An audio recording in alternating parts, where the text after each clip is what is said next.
एक बार बुद्ध किसी गांव से गुजर रहे थे तो जब वहां के लोगों को ये बात पता चली तो उन लोगों ने बुद्ध को अपने गांव में विश्राम के लिए आमंत्रण किया।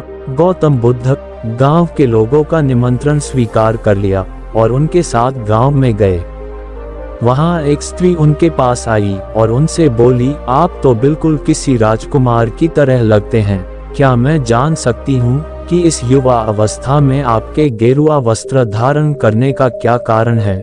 बुद्ध ने उस स्त्री को विनम्रतापूर्वक उत्तर दिया, मैंने 3 प्रश्नों का हल ढूंढने के लिए संन्यास लिया है।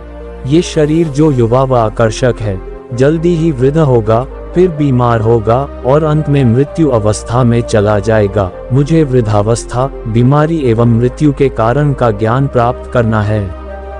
स्त्री बुद्ध के बातों से प्रभावित होकर उसने उन्हें भोजन के लिए अपने घर आमंत्रित किया, मगर उस स्त्री को गांव वाले पसंद नहीं करते थे। शीघ्र ही यह बात पूरे गांव में फैल गई।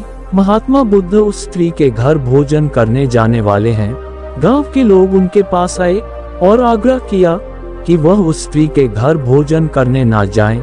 कारण पूछने पर उन्होंने बताया कि वह स्त्री चरित्रहीन है। बुद्ध ने गांव के मुखिया से पूछा, क्या आप भी मानते हैं कि वह स्त्री चरित्रहीन है? मुखिया ने कहा, मैं शपथपूर्वक कहता हूँ कि वह स्त्री बुरे चरित्र वाली है, कृपया आप उसके घर न जाएं। बुद्ध ने मुखिया का एक हाथ पकड़ लिया और फिर उसे ताली बजाने को कहा। मुखिया ने कहा, मैं एक हाथ से ताली नहीं बजा सकता, मेरा दूसरा हाथ आपने पकड़ रखा है, ऐसे में एक हाथ से ताली कैसे बजाऊं? बुद्ध बोले, जैसे एक हाथ से आप ताली नहीं बजा सकते, वैसे ही वह स्त्री खुद चरित्रहीन नहीं हो सकती जब तक इस गांव के पुरुष भी चरित्रहीन ना हो।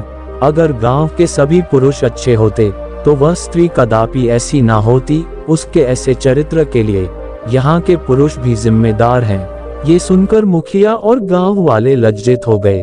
फिर बुद्ध अपने शिष्यों के साथ जाकर उसके घर भोजन किया। इस कहानी से हम ये सिखाते हैं कि एक स्त्री तब तक चरित्रहीन नहीं हो सकती जब तक पुरुष चरित्रहीन ना हो। इसी प्रकार और ज्ञानवर्धक वीडियो देखने के लिए हमारे चैनल को सब्सक्राइब करें। मिलते हैं कल, बाय।